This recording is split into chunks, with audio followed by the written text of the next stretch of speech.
Maaf sebelumnya, suara saya terdengar? Oke, aman.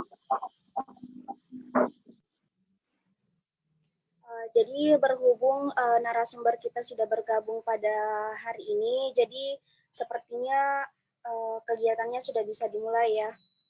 Jadi,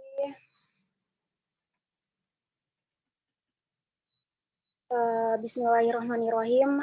Assalamualaikum warahmatullahi wabarakatuh.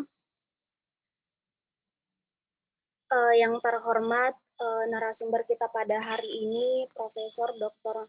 Martin Kustati dan teman-teman yang sempat bergabung pada hari ini, saya ucapkan selamat sore. Pertama-tama, marilah kita panjatkan puja dan puji syukur kehadirat Allah Subhanahu wa Ta'ala atas berkat rahmat dan hidayahnya. Kita masih diberi kesempatan, kesehatan, dan juga keselamatan sehingga kita masih bisa berkumpul untuk melakukan diskusi pada hari ini. Jadi topik yang akan kita bahas pada hari ini yaitu menulis artikel jurnal. Ini sudah masuk ke pertemuan 14. Jadi sebelumnya perkenalkan, saya Dartide selaku moderator pada diskusi hari ini yang akan memimpin atau memandu jalannya diskusi kita pada hari ini. Sebelum saya mempersilahkan kepada narasumber kita pada hari ini, saya akan membacakan CV beliau terlebih dahulu. Perjalanan karir beliau sudah sangat luar biasa. Jadi saya bacakan CV beliau terlebih dahulu. Nama Profesor Dr. Martin Kustati, nomor HP 081267135546, tempat tanggal lahir Mana 18 Agustus 1973.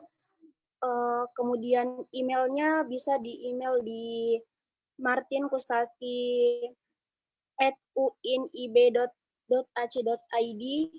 Kemudian perjalanan pendidikan beliau, SDN nomor 17 Mana, Bengkulu Selatan, SMP Negeri 02 Mana, Bengkulu Selatan, SMA Negeri nomor 1 Mana, Bengkulu Selatan. Kemudian pendidikan beliau yang selanjutnya Akademi Bahasa Asing Budi Dharma 1996, kemudian undergraduate program FKIP jurusan Pendidikan Bahasa Inggris tahun 2000, kemudian magister program UNP jurusan Pendidikan Bahasa Inggris tahun 2003, dan S3 beliau di University Kebangsaan Malaysia tahun 2011, dan fellow beliau National University of Singapore pada tahun 2009.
Jadi saya ini adalah satu kebahagiaan sendiri bisa berkumpul dengan adik-adik semua pada sore hari ini dalam rangka diskusi tentang satu hal yang sangat penting yang berhubungan dengan akademik. Saya kira ini juga adalah salah satu dari tujuan kita berorganisasi di Himpunan Mahasiswa Islam, bahwa kita ingin agar Maligai Academy ini bisa berkibar, dan termasuk dengan kegiatan yang sudah dilaksanakan oleh adik-adik semua ini sudah luar biasa.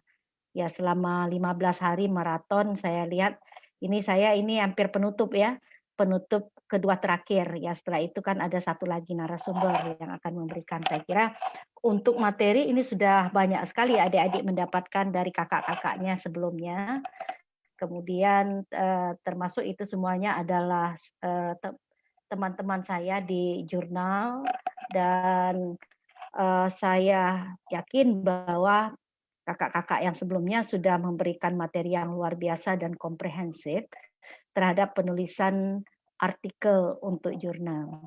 Namun tentu ini tidak akan, namanya kalau kita mendiskusikan sesuatu yang ilmiah pasti tidak akan putus, kemudian pasti akan ada suatu hal yang baru dan baru lagi. Dan pada sore hari ini saya berdasarkan pengalaman yang saya sudah jalani untuk mengelola jurnal terakreditasi yang juga termasuk pada saat ini dipercaya untuk terlibat dalam akreditasi jurnal nasional, maka ini adalah suatu hal yang harus kita bagikan bagaimana peningkatan mutu substansi jurnal, apakah itu jurnal kebahasaan, pendidikan maupun jurnal-jurnal yang lain. Kemudian kalau kita berbicara tentang sebuah artikel, maka tentu ini tidak luput daripada ide bagi adik-adik semua, apakah itu berasal dari konsep paper atau berasal dari tugas-tugas mata kuliah atau berasal dari penelitian kecil ataupun itu adalah tugas akhir. Dan alhamdulillah saya pada saat ini dipercaya sebagai ketua Rumah Jurnal UIN Imam Bonjol Padang. Di dalamnya ada 45 jurnal, dan dari 45 itu sudah ada 15 yang terakreditasi nasional. Dan ini adalah suatu ikhtiar bagi kita bersama-sama bagaimana supaya publikasi ilmiah ini bisa berkualitas di tempat kita masing-masing, dan juga termasuk tulisan adik-adik ini juga kami tunggu sebagai pengisi daripada jurnal-jurnal yang ada. Tentu ini nanti akan berdasarkan bidang keilmuan yang dimiliki oleh adik-adik semua.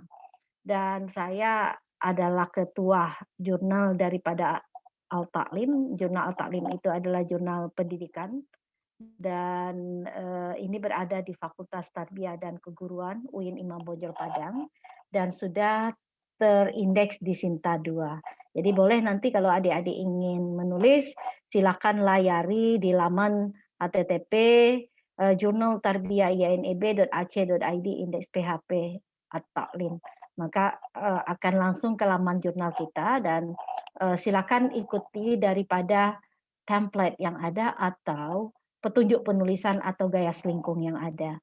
Nah, baik, sebelum adik-adik merencanakan tentang bahwa saya memiliki manuskrip yang bagus, kemudian saya memiliki hasil penelitian yang bagus.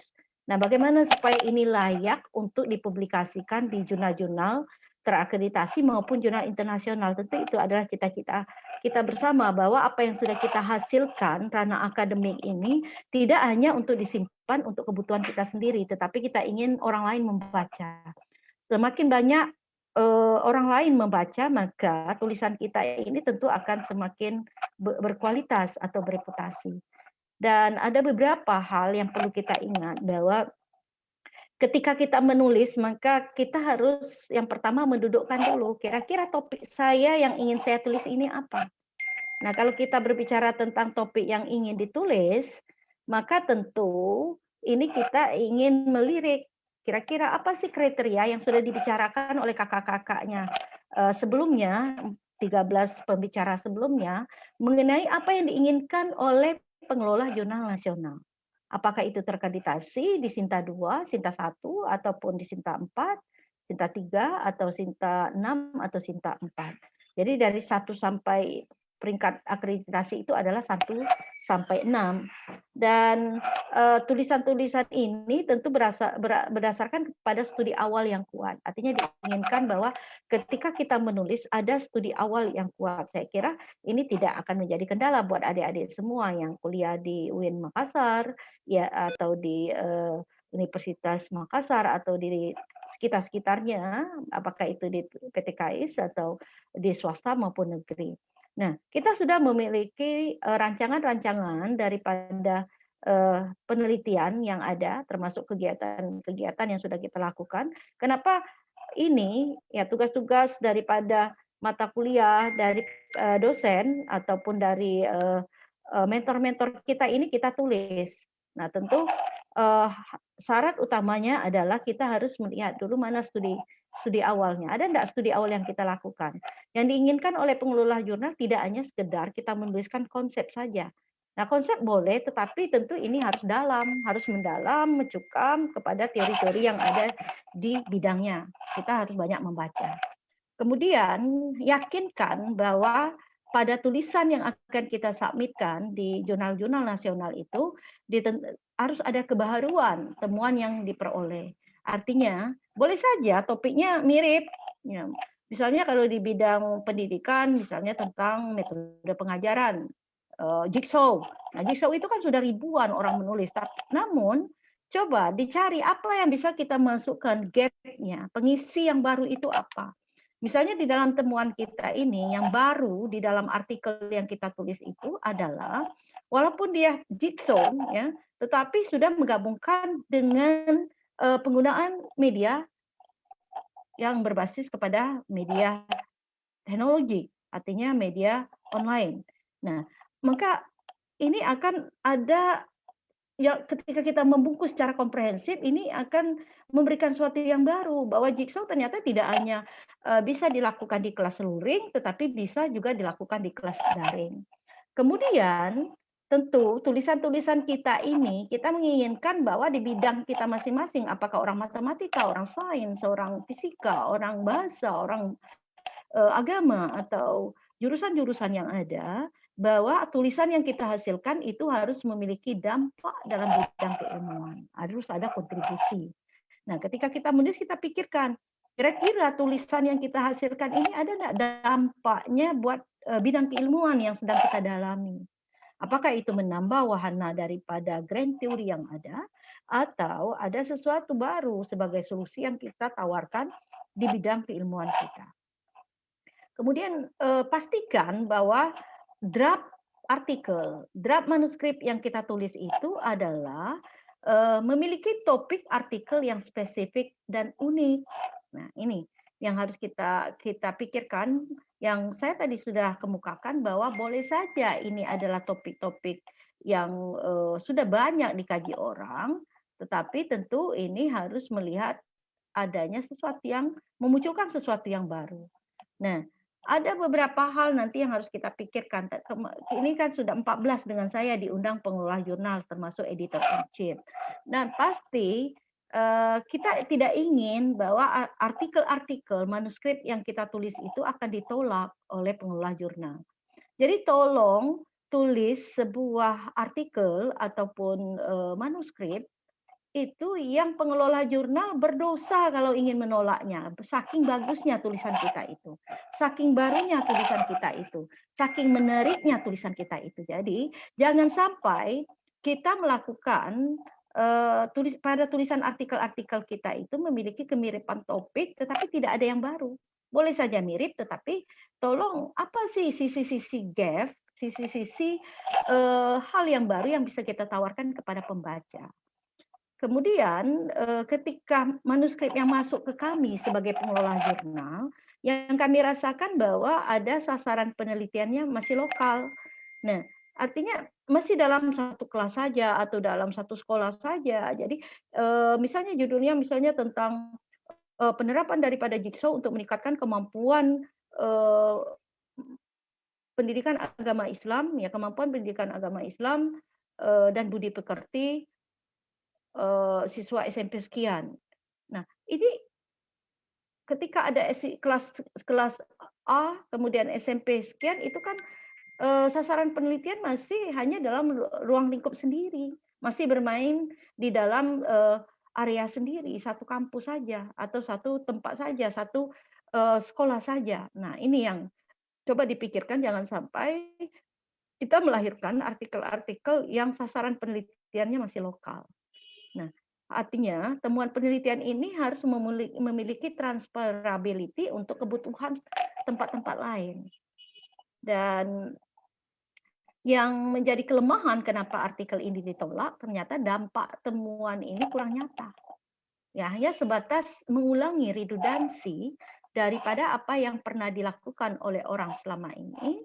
Kemudian ya seperti itu statement saja. Kalau memang ini penelitian eksperimen, ya memang seperti itu saja. Tidak ada hal yang baru yang ingin dimunculkan. Kalau dia penelitiannya adalah penelitian PTK, kalau di bidang pendidikan, maka ya siklus 1, siklus 2 ya seperti itu saja. Tidak ada sesuatu yang kita masukkan, apakah itu kebaruan dari segi apa namanya desainnya, dari segi siapa sasarannya, atau dari segi topiknya, atau dari segi yang menjadikan kontribusi ini kuat nanti di bidang keilmuan. Dan ada dua permasalahan utama ketika manuskrip itu masuk ke tempat kami. Ternyata ada dua persoalan, itu yang berasal dari database e-journal, kemudian reference manager. Nah, ini disebabkan oleh 4 hal. Yang pertama, permasalahan dari publikasi ilmiah yang dihasilkan oleh mahasiswa ataupun dihasilkan oleh para dosen maupun guru itu tidak menggunakan sumber primer atau sumber primer itu adalah sumber yang berasal dari artikel-artikel yang dipublikasikan di jurnal-jurnal terakreditasi maupun di jurnal internasional bereputasi. Nah, yang masuk ya artikel yang masuk atau submission yang masuk kepada kami itu adalah artikel-artikel yang menggunakan referensi hanya dari apa namanya blog, kemudian web, kemudian bahkan buku-buku yang sudah tidak update lagi, ya out of date namanya, artinya sudah jadul. Nah, padahal ilmu itu kan berkembang. Apa tidak kita cari bahwa referensi-referensi ini ada di jurnal atau di proceeding-proceeding yang ada di konferensi. Jadi yang diinginkan oleh pengelola jurnal sebagai catatan buat kita semua, bahwa ketika artikel ini masuk adalah kita akan melihat ada enggak sekitar 80% atau 85% sumber referensi itu berasal dari jurnal atau dari konferensi, artikel-artikel yang diterbitkan di jurnal atau konferensi. Bukan hanya dari blog, bukan hanya dari Wikipedia, atau sumber-sumber yang tidak terpercaya. Jadi tolong nanti ketika adik-adik menulis, tolong ini juga menjadi satu hal yang menjadi perhatian. Kemudian pustaka yang digunakan tidak mutakhir atau tahun lama, yang kata saya tadi bahwa ini itu kan selalu update, selalu berubah. Pakar-pakar sudah melakukan penelitian di 2020 saja tentang satu topik tentang pandemi COVID saja. Ini sudah ribuan artikel yang sudah dipublish di jurnal-jurnal. Nah, ketika kita misalnya menulis tentang problema-problema yang terjadi pada masa pandemi COVID, nah kenapa menggunakan sumber referensi yang 1997, 2000, atau 2005, padahal pandemi COVID itu kan sekarang terjadinya. Maka tolong dicari artikel-artikel yang betul-betul yang update, paling tidak 1999 apa 2019 atau 2020. Nah, tetapi yang diinginkan oleh pengelola jurnal bahwa referensi yang digunakan, citasi yang digunakan itu adalah 10 tahun ke atas. Ya. Artinya kalau sekarang 2020 berarti 2010 ke atas, bukan yang ke bawahnya. Nah, boleh saja ada 1-2 itu masih diizinkan, sekitar 20%. Tetapi jangan terlalu banyak. Nah, ketika kita melihat bahwa ini ada artikel yang menggunakan referensi yang lama, maka tentu ini juga akan menjadikan satu catatan penting bagi kami, dan itu kenapa kita tolak. Nah, ini. Kemudian penulisan kutipan yang salah tidak konsisten mengikuti salah satu gaya selingkung. Nah, gaya selingkung itu adalah petunjuk penulis. penulisan di artikel. Nah, di dalam jurnal itu ada, kemarin mungkin sudah dijelaskan oleh kakak-kakaknya yang sebelumnya, di dalam jurnal itu ada petunjuk bagi penulis. Nah, itu diikuti. Nah, sehingga yang diinginkan di jurnal itu adalah penulis itu menggunakan American Psychological Association atau MLA, Modern Language Association, atau Vancouver, atau dengan manual Chicago atau Chicago berapa gitu. Tetapi ketika satu artikel yang masuk disamitkan ke kita, kita baca pada saat awal, ternyata yang di dalam itu adalah kutipannya ada yang APA, ya American Psychological Association, ada yang MLA, jadi bercampur aduk dalam satu artikel. Kenapa? Kelemahannya penulisan daftar pustaka yang salah, tidak konsisten mengikuti salah satu gaya selingkung, itu karena kita tidak menggunakan reference manager. Nah, coba setelah ini kepada adik-adik HMI sekalian, ya selain tentang penulisan artikel, coba agak 1 kali 2 kali diundanglah beberapa pemateri seperti Pak Rotadi atau Nida untuk memberikan bagaimana memanfaatkan EndNote, kemudian memanfaatkan Zotero atau Report. Nah, karena ini adalah salah satu juga untuk memudahkan bagi kita penulis agar artikel-artikel yang kita tulis itu tidak ketika di bagian referensi itu tidak hilang. Ya, artinya kita sudah mensitasi, ya mengutip pendapat orang, kemudian ternyata karena kan kita tidak menggunakan manajemen reference, di akhir ketika membuat referensi, namanya manusia pasti ada kekilapan, ya pasti ada yang lupa atau bagaimana. Nah, tadi referensinya di mana? Tetapi ketika kita menggunakan manajemen referensi, maka referensi itu akan otomatis muncul di bagian referensi. Ya, karena kita menggunakan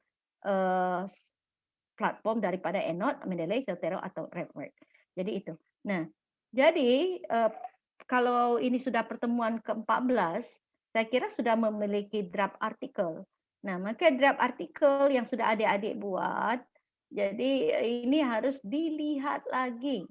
Ya, harus dilihat lagi, terutama ya beberapa 4 komponen dasar ini. Coba lihat lagi 4 komponen dasar ini, jangan sampai ini terlewatkan. Yang pertama adalah topik mirip, mudah ditemukan, sasaran lokal kecil, daya inovasi kurang. Nah, apakah nanti di artikel kita itu masih mirip dengan punya orang, kemudian mudah ditemukan ketika penelusuran daripada Google Classroom, Google Scholar, atau dengan DOAJ, atau dengan manajemen referensi yang lain, kemudian kurang memiliki daya inovasi, kita tidak mengupdate dengan informasi-informasi terbaru. Misalnya seperti yang saya ceritakan di awal, ketika menulis tentang topik-topik yang berhubungan dengan pandemi COVID, maka kita hanya menggunakan referensi-referensi jadul atau sitasi-sitasi yang lama atau sumber rujukan yang lama. Nah, maka ini tolong kalau itu ditemukan ketika pada draft kita perbarui lagi, masih kita revisi dan butuh revisi. Memang menulis satu artikel itu tidak tidak langsung jadi. Ya seperti saya bisa sampai bolak-balik untuk merevisi itu sampai 7 kali, sampai 5 kali, itu biasa. Ya, saya baca sekali lagi, oh ternyata ada lagi yang kurang. Jadi indikator yang 4 ini coba dijadikan sebagai alat evaluasi ketika draft artikel sudah selesai. Dan coba dipastikan bahwa di dalam pembagian pendahuluan itu, ya, apakah sudah ada gap analisis kesenjangan. Ya, artinya apa yang sudah dilakukan oleh orang, fakta di lapangan, kemudian dengan persoalan yang akan diangkat, dengan solusi yang akan diberikan itu ada enggak sesuatu yang baru atau mirip saja dengan apa yang pernah dilakukan orang selama ini. Nah, ini yang harus dilihat. Kemudian metode jangan sampai mirip, kurang lengkap, belum memodifikasi atau menemukan prosedur. Ya, karena banyak sekali nanti saya akan ilustrasikan beberapa artikel yang keempat komponen ini masih lemah, dan ini tentu jangan sampai terjadi dengan tulisan-tulisan kita.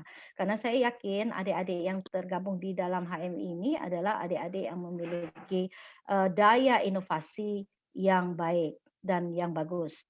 Dan juga dipastikan bahwa bagian pembahasan ini jangan sampai hanya menceritakan proses research atau menjelaskan data saja. Karena bagian itu sudah ada di bagian temuan. Nah, namanya saja pembahasan, maka kita harus menyandingkan. Nah, pembahasan menyandingkan hasil temuan kita dengan apa yang sama, apa yang berbeda dengan penelitian terdahulu, dengan apa yang pernah dilakukan orang.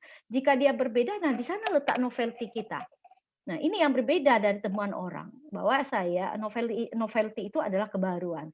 Bahwa saya yang saya temukan yang baru dengan yang berbeda dengan orang itu adalah pada bagian ini. Karena begini. Nah, Anda berikan argumentasi juga berdasarkan teori-teori yang ada. Jadi, kalau sudah seperti itu saya kira kalau sudah topiknya menarik, sudah ada gap analisis, metodenya sudah lengkap dan pembahasannya sudah bagus, maka draft artikel yang kita hasilkan ini ketika kita submitkan, ini akan menjadikan pengelola jurnal tidak akan mampu untuk menolak. Nah, coba pikirkan trik-trik seperti itu supaya sampai kepada bagaimana meyakinkan pengelola jurnal bahwa artikel yang saya submitkan ini adalah artikel yang bagus. Nah, saya ingin berbagi sedikit mengenai 8 kunci di substansi artikel untuk publikasi jurnal nasional. Jadi adik-adik, ketika sekarang sudah memiliki draft artikel, yakinkan bahwa draft kita ini memenuhi 8 indikator ini. Jadi 8 indikator ini harus diyakinkan. Yang pertama, pendahuluan yang ditulis harus tajam. Nah, bagaimana indikator tajam pada bagian pendahuluan itu? Ada analisis studi pendahuluan. Jadi studi pendahuluan itu bisa kita lakukan pada 2 tataran. Studi pendahuluan terhadap penelusuran apa yang pernah dilakukan oleh orang-orang atau peneliti terdahulu atau pakar mengenai topik yang kita tulis. Jadi kita mappingkan, kita petakan apa yang pernah dilakukan. Misalnya tentang konstruksi sosial, nah misalnya, atau tentang kehidupan beragama masyarakat minoritas. Maka kita akan menelusuri bahwa di bagian barat sana ada namanya pakarnya, namanya Eskirde yang sudah menemukan ini. Kemudian di Asia ini satu penelitian sudah dilakukan. Di bagian timurnya Indonesia ya sudah dilakukan oleh Ismail Suwardi Iweke yang mengenai masyarakat minoritas.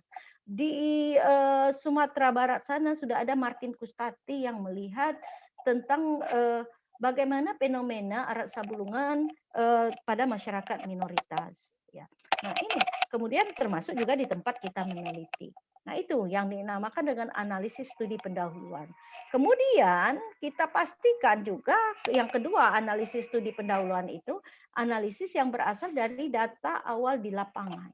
Nah, kita gabungkan itu ternyata ini yang sudah ditemukan orang, ini persoalan yang sudah ada di lapangan, kemudian ini yang mau saya lakukan. Kalau orang lain sudah melakukan dengan melihat hanya masyarakat minoritas dalam segi pemberdayaan agama, maka saya ingin agar masyarakat minoritas ini adalah ditingkatkan kepada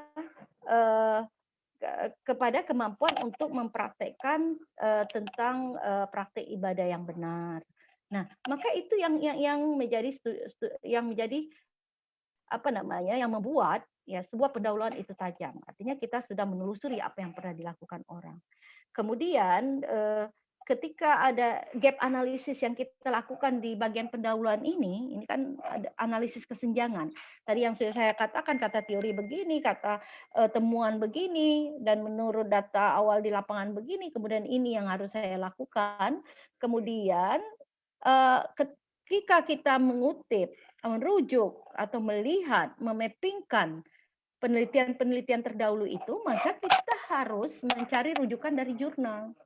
Nah, dari jurnal-jurnal atau artikel-artikel yang diterbitkan di jurnal-jurnal yang dipublikasikan tentu yang tadi 10 tahun ke atas, kalau bisa 5 tahun ke atas. Ya, karena jurnal-jurnal itu kan ada yang 2 kali setahun terbit, ada yang 3 kali setahun, ada yang 5 kali setahun, bahkan ada yang per bulan. Nah, artinya kan ilmu itu selalu direproduksi dan selalu berubah-ubah untuk satu kajian. Nah, tinggal kita bagaimana rajin enggak kita ya menelusuri pustaka online. Jadi pustaka online itu bisa kita lihat dari Google Scholar, bisa kita lihat dari DOAJ, bisa kita lihat dari akademia.edu. Saya kira Pak Suardi Ismail Weke sudah menjelaskan ini secara rigid. Kemudian bisa kita lihat di ResearchGate, di Kompasiana, atau di Archive. Dan ini yang menjadi sumber rujukan. Jadi tidak susah-susah sebenarnya, tidak harus hanya pada Google Scholar saja, banyak sekali pustaka online yang ditawarkan kepada kita.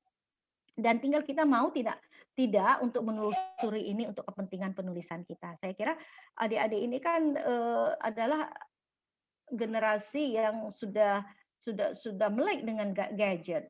Artinya sudah memang betul-betul gadget ini adalah bagian terpenting di dalam hidupnya. Nah, jangan hanya sekedar seperti kita membuka WhatsApp, membuka Facebook, membuka Instagram. Nah, coba seperti itu kita menelusuri pustaka-pustaka online itu. Artinya tidak hanya sebatas hanya untuk kebutuhan hiburan saja ketika membuka di Facebook, ketawa-ketawa dengan melihat gambar orang, tidak seperti itu. Nah, coba usahakan keinginan untuk mencari menelusuri pustaka online itu seperti kita pada saat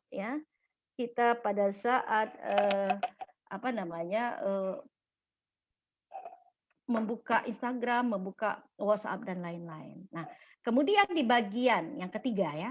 Yang ketiga adalah di bagian akhir, pada bagian pendahuluan ini kan ada paragraf akhir.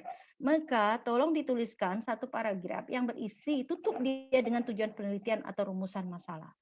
Nah, ini yang lupa. Selama ini sudah selesai menulis. Nah, coba lihat lagi draft yang sudah kita hasilkan. Ada tidak kita sudah memuat tujuan penelitian yang jelas.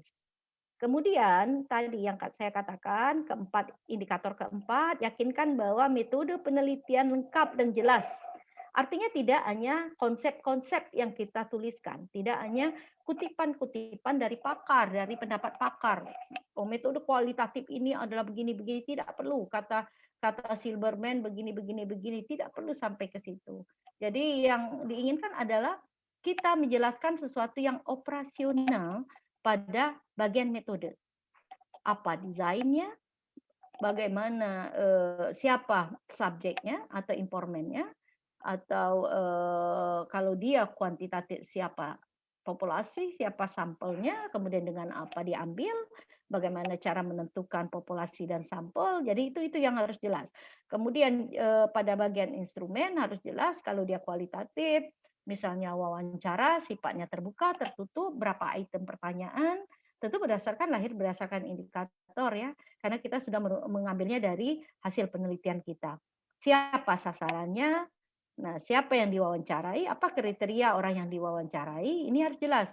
Kapan, bagaimana cara mendata hasil wawancara, hasil dianalisis dengan cara apa, digunakan untuk apa saja hasil, kemudian hasil disajikan ini untuk apa saja. Nah, jadi itu yang isinya di bagian metode ketika kita menulis. Jangan hanya sekedar menulis pendapat-pendapat para ahli.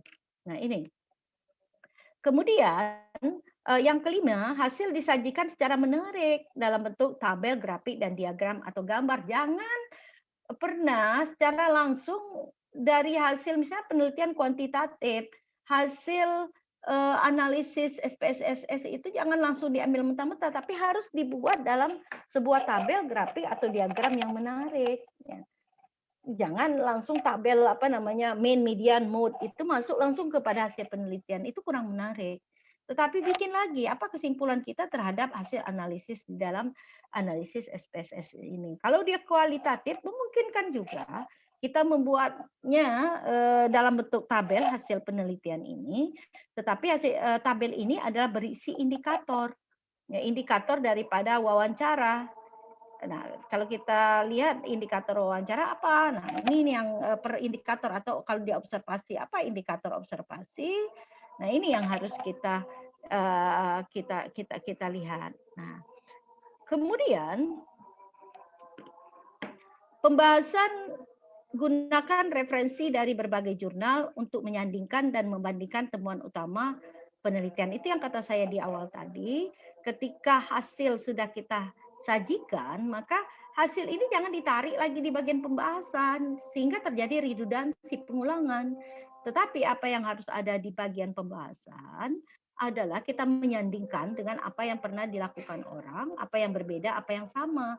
Nah, jika dia berbeda, mengapa? Dan inilah yang punya kita itu di sana, yang berbeda dengan punya orang. Kalau yang sama itu kan hanya sebagai rujukan, ya, sebagai penyanding saja, bahwa sebenarnya sama. Ini dibuktikan dengan hasil penelitian orang seperti ini. Kemudian yang ketujuh indikatornya adalah di bagian kesimpulan hendaknya ditulis bukan hanya sebatas konsep saja, artinya mengulangi apa yang ada di hasil, mengulangi apa yang ada di pembahasan, tetapi disimpulan harus berupa postulat. Kita mempostulatkan apa yang menjadi dapatan yang sudah dibahas dengan temuan terbaru kita postulatkan dengan bahasa sendiri. Ya, jangan dengan pengulangan-pengulangan mengcopy paste daripada kalimat-kalimat yang sudah ada di bagian temuan atau hasil atau di bagian pembahasan. Jadi di sanalah letak, ya, di sanalah letak kedalaman si penulis. Ya, jadi yang akan kita lihat itu ternyata ketika hasil dan pembahasan ini disintesis secara baik, maka ini adalah suatu hal yang menjadi keunggulan daripada artikel yang masuk.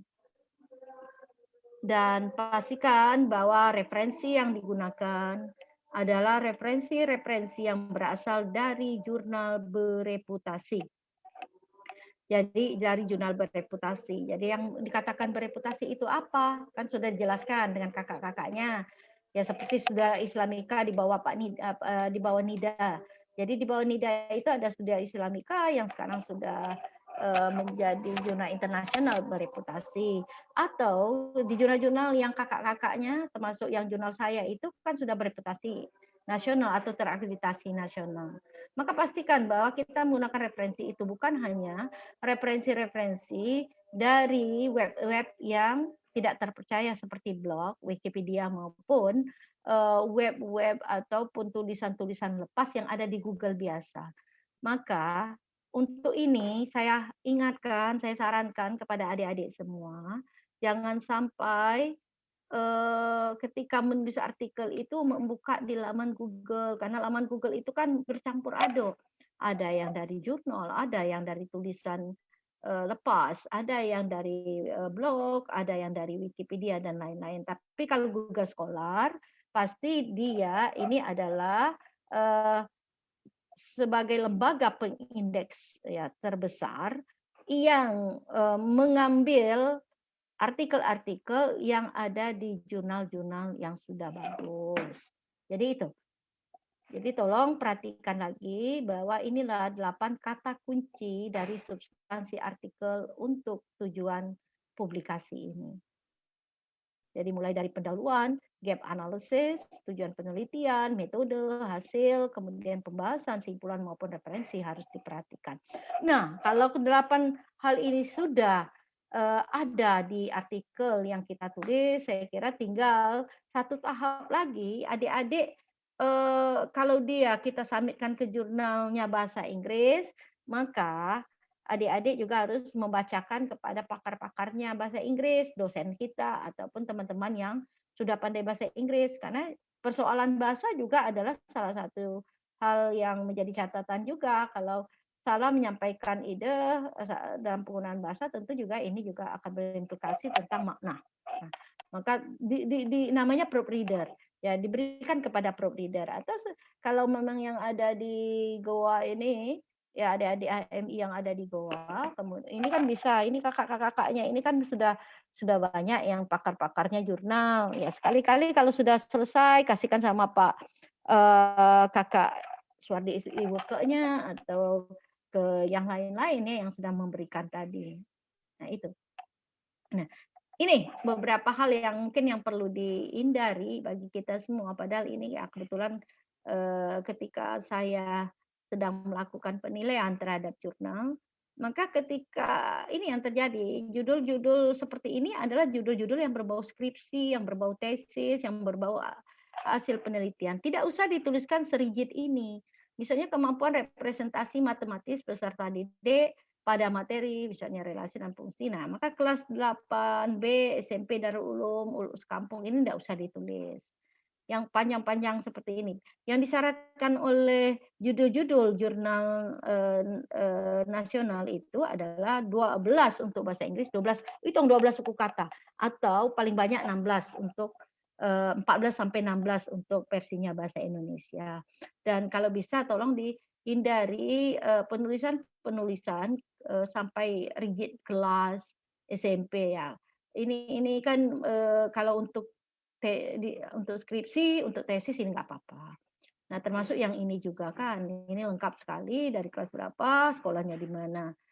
Nah, kali ini sudah bagus ini. Efektivitas pendekatan realistik matematik education dalam pendidikan kemampuan literasi. Nah, kalau yang ini juga sudah, tapi yang ini juga balik lagi lengkap sekali ya. Jadi itu, jangan sampai kita menuliskan sesuatu yang sangat lengkap.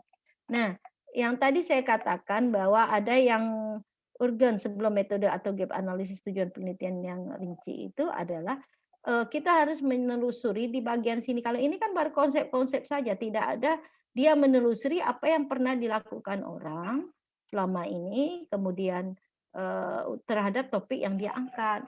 Kemudian termasuk di bagian ini tidak ada data awal. Dia hanya menceritakan bahwa peraturan ini mengamanatkan pada semua pihak, terlihat bahwa pelaksanaan harus menjalankan sesuai kewenangan. Itu kan ceritanya saja. Nah, kemudian masuk pula pasal-pasal. Nah, tetapi yang harusnya di sini adalah data awal tentang keberadaan sebuah UKS atau UKM di suatu sekolah. Nah, bagaimana bentuknya, apa persoalannya, kemudian pada saat ini sudah sampai mana. Nah, kemudian di bawah ini tidak ditutup dengan tujuan. Ini bukan tujuan. Untuk mewujudkan tujuan dari pembinaan pengembangan UKS, itu tujuan UKS, bukan tujuan daripada artikel ini. Maka artikel ini perlu diperbaiki lagi. Jangan sampai ini kita tuliskan. Dan di bagian ini semestinya adalah tujuan daripada penelitian atau tujuan daripada artikel ini, bukan tujuan daripada UKS atau UKM. Nah ini. Kemudian yang lain saya juga ingin memberikan satu ilustrasi mengenai metode. Nah itu yang saya katakan di awal tadi, bahwa di bagian metode termasuk pada artikel ini bahwa metode penelitian hanya menggambarkan sesuatu yang konsep saja. Penelitian digunakan penelitian adalah penelitian kualitatif karena ingin melihat kualitas data penelitian. Tidak usah ini kita memberikan gambaran atau edukasi secara konsep mengenai yang ditulis oleh Marzuki 1986 lah. Ini kan udah jadul, padahal penelitian kualitatif itu sudah ada yang 2020, 2019 pakar-pakarnya. Sugiono dan segala macam itu kan sudah banyak, bahkan ada 2015 ada juga. Kenapa harus 1986? Kemudian ini juga adalah menyatakan suatu yang konsep saja, artinya pendapat ahli untuk apa? Orang-orang pembaca artikel itu adalah orang-orang yang pintar, orang-orang yang sudah memiliki kemampuan metodologi yang bagus, tidak perlu diingatkan lagi untuk tujuan penelitian. Tetapi yang kata saya tadi, jangan satu paragraf seperti ini, tetapi harus ada mana desain penelitiannya agak separagraf. Kemudian siapa informannya, gimana atau siapa sampel atau populasi dan sampelnya, kriteria pengambilan samplingnya bagaimana, kemudian instrumennya bagaimana, analisis datanya bagaimana, kan itu yang harus rigid, sumber datanya dari mana. Jadi itu yang harus rigid kita masukkan pada bagian metode. Jadi ini adalah sebuah metode penelitian yang kurang bagus dan jangan sampai ini kita ikuti hanya dalam satu paragraf saja kita tuliskan. Kemudian pada bagian pada bagian hasil, nah ini yang kata saya tadi, ini kurang menarik ini. Kita menampilkan adalah data yang hanya data deskriptif dalam bentuk persentase. Nah, kita tidak tahu apa maknanya ini 26%, 60%. Ini kan harus ada penjelasannya. Kemudian ini juga pada bagian ini citasi itu adalah tidak berasal dari sumber yang primer. Ini sumber-sumber jadul, kemudian ini dari buku kita tidak tahu dari mana ini. Nah, 1999, oke lah 2013 itu sudah bagus. Jadi itu. Jadi persoalan-persoalan kecil yang seperti ini jangan sampai ada pada artikel yang sudah kita hasilkan. Dan ini adalah sistematika sebuah artikel. Besok kalau sudah selesai draftnya, coba dilihat. Ini biasanya ini adalah gaya selingkuh umum jurnal. Ya, di dalam gaya selingkuh jurnal itu ada identitas atau di dalam identitas itu harus ada judul, apa judul penelitian tadi ada syaratnya, judul penelitian, kemudian penulis, afiliasi, email, abstrak, kata kunci. Nah, setelah itu baru introduction atau pendahuluan. Nah, di bawah itu ada methods, metode, kemudian ada results and discussion. Ya, biasanya ada yang digabungkan, ada yang dipisahkan antara hasil dan pembahasan atau results and discussion. Kemudian ada bagian penutup atau kesimpulan atau conclusion. Nah, di beberapa jurnal untuk acknowledgement pengakuan itu adalah kita mengakui bahwa tulisan ini adalah dari apa gitu, dari hasil penelitian sepayung dengan dosen di Universitas Islam Makassar misalnya atau dari mana. Nah, kemudian referensi. Jadi inilah gaya selingkuh umum, judul, abstrak, keywords, kata kunci, kemudian pendahuluan, metode, results atau findings, ada juga yang menyatakan findings, kemudian discussion, pembahasan, conclusion, dan reference. Nah, kita lihat satu-satu. Ya, walaupun ini saya yakin sudah dijelaskan oleh kakak-kakaknya sebelumnya, maka di dalam penulisan judul itu harus lugas dan informatif. Yang tadi yang saya katakan bahwa tidak boleh terlalu rigid memasukkan nama tempat, nama kelas, nama sekolah, tahun pelajaran dan segala macam itu hanya untuk kebutuhan tesis atau skripsi atau penulisan laporan penelitian. Tetapi di dalam sebuah judul artikel dia harus mempresentasikan atau menunjukkan tentang isi daripada artikel, mengandung highlight daripada findings judul itu. Dan judul itu adalah bagian yang paling tinggi dan paling banyak dibaca orang. Ketika manuskrip yang masuk kepada jurnal termasuk yang saya kelola, maka saya akan lihat judulnya apa, menarik enggak. Dari judul saya sudah bisa membaca, oh ini ada sesuatu yang menarik daripada artikel yang masuk ke kami untuk dipublikasikan. Tetapi kalau judulnya itu sudah seperti judul-judul yang biasa, yang sudah banyak ditelusuri di Google Scholar, udah biasa saja, itu tidak menarik lagi. Nah, ini. Dan sedikit kata-kata tetapi menjelaskan isi jurnal, tidak bermakna ganda hendaknya. Jadi catatannya tadi, tolong saya tekankan sekali lagi bahwa sebuah judul tidak menuliskan tempat penelitian yang rigid, kelas, kota, tahun ajaran tidak perlu dicantumkan. Nah, dan batasan tadi sudah saya jelaskan, dalam bahasa Inggris 12 paling banyak, kemudian kalau dalam bahasa Indonesia antara 14 dan 16 itu masih bisa berterima. Nah, ini contoh judul yang jelek, ya artinya kurang bagus. Karena di dalam judul ini dia lengkap sekali kelas 11 SMA di Kabupaten Bengkulu Selatan. Ya, padahal kenapa tidak atau pengembangan role playing game in minimum term sebagai media untuk keterampilan membaca. Udah bahasa Jerman. Sampai sana saja kan sudah lugas dia, tidak perlu harus ditambah kelas, sekolah dan tempat itu silakan nanti kita jelaskan di bagian metode, ya metode penelitian. Ini juga judul-judul yang kurang bagus. Jadi karena ada makna ganda di dalamnya. Ya, misalnya seperti ini, komparasi hasil belajar materi fluida statis melalui penerapan model melalui TPK bebas advance organizer untuk ini terlalu panjang dan sampai membacanya itu tidak kalau mengaji itu kan tidak satu nafas lagi, sudah banyak nafasnya. Jadi sebenarnya ini kan kita hanya ingin melihat bagaimana penerapan model TPS dan TPKIS berbasis advanced organizer dalam pembelajaran fisika misalnya. Kan udah cukup itu saja. Dan termasuk yang di bawah-bawahnya juga ini adalah judul-judul yang kurang bagus. Jangan diikuti.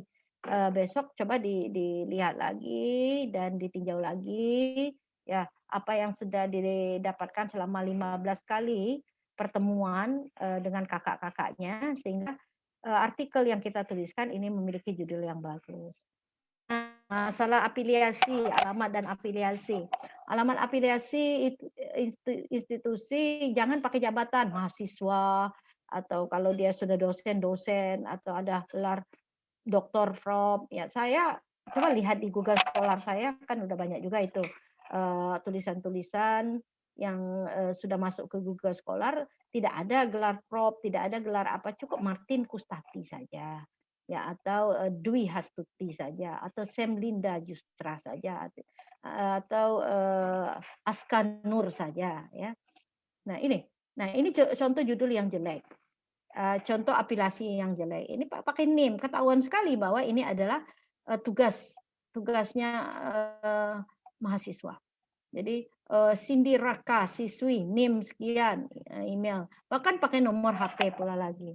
Jadi usahakan jangan tuliskan nomor HP ya di dalam afiliasi karena nomor HP sekarang kan masa pandemi ini banyak sekali beribu akal bagi para orang yang tidak bertanggung jawab, oknum-oknum yang tidak bertanggung jawab untuk menipu. Ya, jadi kalau sudah ada nomor HP terpampang ini ada saja ini keinginan dari pihak-pihak yang tidak bertanggung jawab untuk memberikan penipuan kepada kita. Bahkan ini kan karena ada nomor HP, anak ibu sedang berada di kantor polisi, sekarang tolong transfer segini jika ingin diselamatkan. Kan tidak, itu adalah kenapa? Karena nomor HP kita terlalu terbuka, jadi sudah dimanfaatkan. Padahal kita masih mahasiswa.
Halo?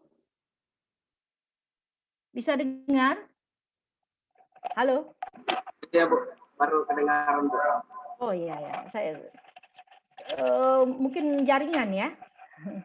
Oke. Nanti kalau ada apa-apa ingatin aja di ruangan chat ya. Karena saya seperti suara hilang barusan. Nah, kemudian gunakan email institusi.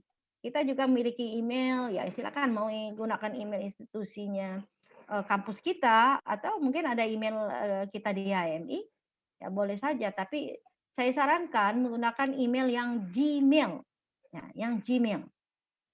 Walaupun Yahoo juga boleh, tetapi yang lebih bagus itu adalah yang Gmail. Dan ini contoh afiliasi yang bagus, artinya tidak panjang-panjang ya. Enggak perlu pakai jalan segala macam, tapi tergantung juga ya gaya selingkuh sebuah jurnal. Ada beberapa jurnal yang masih menginginkan penulis menulis tentang nama jalan lengkap dan termasuk afiliasi. Namun tentu kita sesuaikan itu dengan gaya selingkuhnya. Nah, kalau di tempat saya ya cukup itu saja, universitas negara. Ya, nama institusi negara. Nah, kemudian abstrak. Jadi namanya juga abstrak, ringkasan daripada tulisan kita. Nah, di dalam abstrak itu minimal harus ada 6 poin itu. Yang pertama konteks masalah atau background information, sinyal kepada pembaca. Yang kedua rumusan atau munculkan masalah yang akan dikaji, tapi ini opsional. Boleh ada, boleh tidak. Tetapi yang paling harus ada itu tujuan daripada penelitian. Nah, setelah tujuan adalah metode. Nah, agak 1 atau 2 kalimat, jadi tidak namanya abstrak, tentu abstrak itu intisari, sarinya. Nah, tidak boleh panjang-panjang. Paling banyak itu 250 kata. 250 kata. Dan juga mengandung hasil yang diperoleh, kemudian signifikasi atau nilai impact dari penelitian. Jadi abstrak adalah bagian jurnal yang paling banyak dibaca setelah judul. Jadi judul dulu dibaca, kemudian baru abstrak biasanya. Itu kenapa kedua-duanya harus singkat, padat, lugas kepada pembaca. Jadi ini daripada formula sebuah abstrak, tidak boleh lebih dari 250 kata. Kalau dia dalam menggunakan bahasa Inggris, menggunakan kalimat past tense, kemudian harus ada kata kunci yang bisa di Google search engine, harus di search engine, artinya mudah menjadi fokus daripada kajian ini. Nah, sebuah abstrak tadi sudah tahu isinya tuh minimal kalau ada itu sedikit tentang masalah, kemudian setelah itu tujuan, metode, kemudian hasil, dan baru adalah signifikansi atau rekomendasi sedikit. Nah, itu kenapa di dalam abstrak itu harus ada what you did, apa yang Anda lakukan, kemudian why you did it, mengapa dilakukan ini, how the result were useful, importance, and move to the field forward, berarti itu metode, bagaimana hasil itu penting pada lapangan kajian kita, kemudian why they are useful and important and move to the field forward. Nah, kenapa dia penting di bidang kajian kita. Kemudian setelah itu harus ada kata kunci. Nah, apa yang dimaksud dengan kata kunci di sini? Menggambarkan konsep penting sebuah artikel ini dalam bentuk kata atau frase yang operasional, bukan kalimat, tetapi kata atau frase yang operasional. Kata kunci spesifik menggambarkan isi artikel. Jadi tidak dalam bentuk singkatan, tidak dalam bentuk kata adjektif, atau tidak di dalam bentuk yang lain. Nah, ini contoh kata kunci yang jelek. Ya, kenapa? Karena kata kuncinya ada nama kota, ini tak perlu nama kota. Goa, Palu itu tidak perlu jadi kata kunci. Ini Semarang, kampung. Kemudian ini adjektif, kata sifat, pre-industrial. Harusnya kan dia ingin melihatkan industri. Oke, jadi ini kata kunci yang jangan ada pada sebuah artikel. Nah, yang lain ini juga penulisan kata kunci yang salah bahasanya karena tidak jeli. Nah, farm agriculture. Nah, kalau bacanya benar, tetapi tulisannya salah. Harusnya ditambah e, padahal hanya tinggal e-nya saja. Tetapi kembali ini adalah juga menurunkan kualitas artikel. Ya, dari segi bahasa saja sudah tidak betul. Nah, maka tolong nanti betul-betul lah, walaupun hanya satu saja huruf yang tinggal, itu juga berpengaruh kepada kualitas artikel. Dan termasuk yang lain adalah singkatan. Singkatan ini sebenarnya tidak perlu, walaupun ini ada di dalam kurung. Ya, kalaupun terpaksa pakai singkatan ya seperti ini, English is a foreign language. Maka kita letakkan di dalam kurungnya EFL, atau tidak perlulah pakai singkatan. Silakan nanti di bagian pendahuluan kita akan jelaskan secara detail apa yang dimaksud dengan bahasa Inggris sebagai bahasa asing atau English as a foreign language. Oke, jadi itu. Dan ini sudah tadi abstrak, isi pendahuluan lagi. Nah, kita setelah kata kunci sudah, abstrak sudah, nah kita ke isi pendahuluan. Nah, kalau kita berbicara tentang pendahuluan sebuah artikel, maka tadi yang dari awal saya sudah menekankan bahwa sebuah isi pendahuluan itu harus tajam dengan kajian analisis pendahuluan. Mengapa penelitian ini dilakukan? Topiknya harus menarik. Ya. Kenapa ini penting? Artinya kita tidak hanya berangkat dari cerita-cerita tentang peraturan, cerita-cerita tentang hukum, dan yang lain-lain. Sampai di mana pemahaman hingga saat ini? Ini harus nampak di dalam itu. Kenapa kita menelusuri apa yang sudah dilakukan oleh peneliti terdahulu, oleh orang-orang sebelum kita, kemudian termasuk data lapangan. Nah, jika hal ini sudah seperti ini kata hasil penelitian orang, apa permasalahan yang masih ada? Itu yang kita tambahkan dengan data-data dari kajian awal kita atau pilot study kita. Nah, kalau di dalam kuantitatif itu kan hipotesis, tetapi kualitatif namanya asumsi sementara peneliti. Harus nampak. Nah, kemudian apa yang akan dilakukan terhadap asumsi sementara ini? Dan kita merujuk kepada teori yang ada, ternyata ini yang belum dilakukan orang. Jadi kita masukkan di bagian pendahuluan. Dan formula untuk menulis bagian pendahuluan, ini adalah rumus untuk menulis bagian pendahuluan, bahwa di bagian pendahuluan terdapat 3 sampai 10 artikel yang dapat menjadi latar belakang research di bagian pendahuluan. Minimal itu, minimal ada 3 sampai 10 artikel yang kita rujuk, yang kita analisis, yang kita sintesis untuk mendudukkan latar belakang daripada artikel kita. Kemudian tunjukkan apa yang telah dilakukan ilmuwan lain dalam kajian serumpun. Kita tunjukkan si Badu sudah melakukan ini, si Ahmad seperti ini, si Meni seperti ini, si Anu seperti ini. Dan ternyata dari ke-10 peneliti ini lebih kepada ini. Maka persoalan yang terjadi di lapangan saat ini adalah begini-begini. Maka saya harus melakukan ini. Ya, ada hal saya membaca ada sebuah teori ini yang dilakukan oleh orang terhadap kajian ini. Misalnya di dalam kajiannya pendidikan, nah, atau bahasa lah, ya karena saya orang bahasa.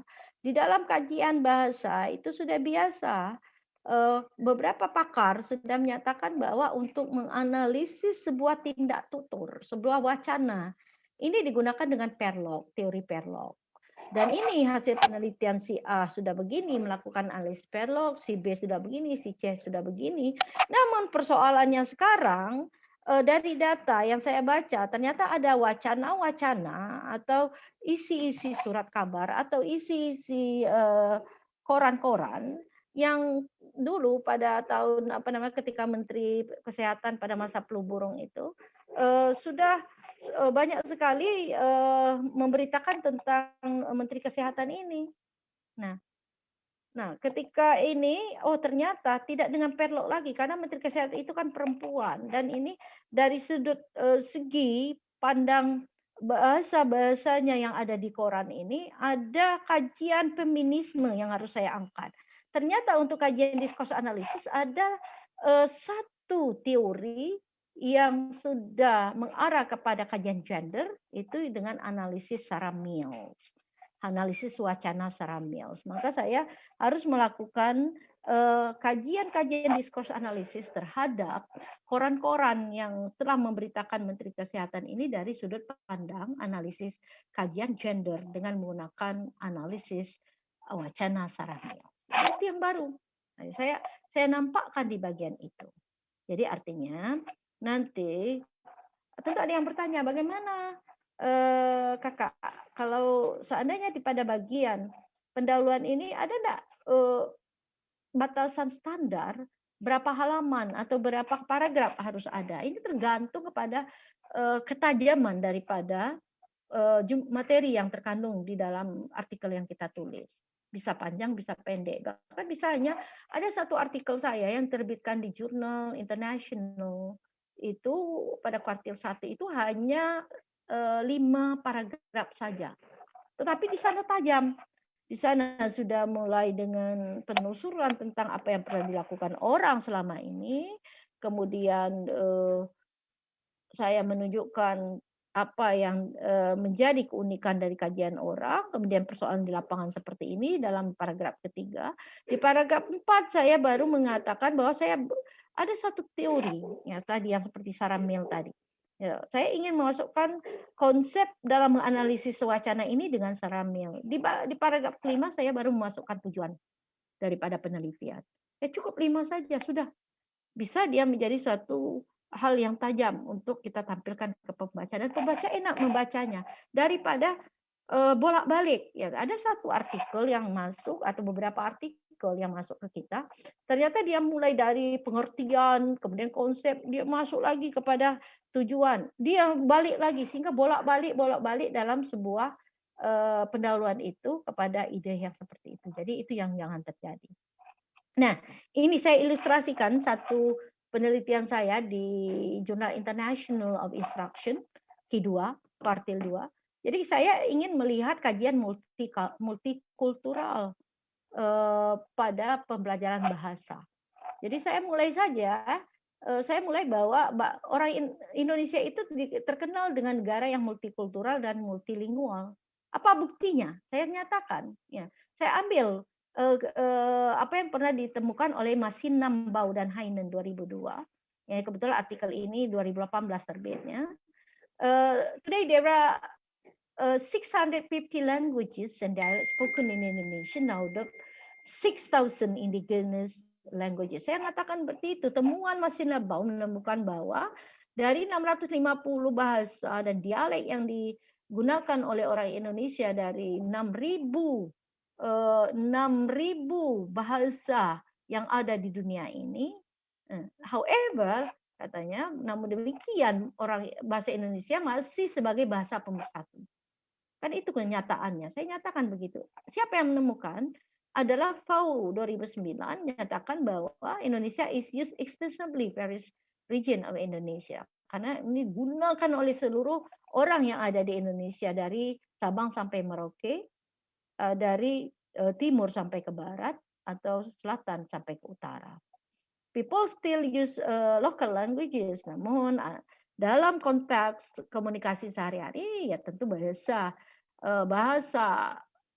daerah itu masih digunakan. Siapa yang menemukan? Ini saya katakan Pau, ada Kustati, kemudian ini juga berhubungan dengan identitas budaya dan etnik kata Yusuf. Nah, jadi kita masukkan dalam temuan-temuan orang, kita tunjukkan temuan-temuan penelitian terdahulu. Kemudian local languages, the use may occur in the neighborhood, place of work, school and elsewhere. Ini kata siapa? Bahwa ada bahasa ibu yang digunakan untuk kebutuhan komunikasi di sesama tetangga, ya kadang-kadang juga di tempat kerja masih ada. Namun tetap bahasa Indonesia adalah sebagai bahasa formal, bahasa resmi. Nah, juga sampai ke sini. Besides, there is a tendency to maintain the languages of each region without leaving the use of Indonesian as national languages. Tetap ini bertahan ya, tidak seperti negara lain. Negara lain sudah mengatakan bahwa bahasanya adalah bahasa Melayu. Ternyata dalam komunikasi sehari-hari ternyata ada bahasa China, ada bahasa India, ada bahasa Urdu yang masuk ya untuk komunikasi. Tapi kalau kita tidak semuanya, walaupun matanya pito, walaupun dia orang keturunan blasteran, ya dalam komunikasi di sekolah tetap menggunakan bahasa Indonesia. Dan kemudian itu baru saya katakan multicultural present existing school raise problem. Namun tetap di sekolah itu ada persoalan-persoalan yang muncul dengan adanya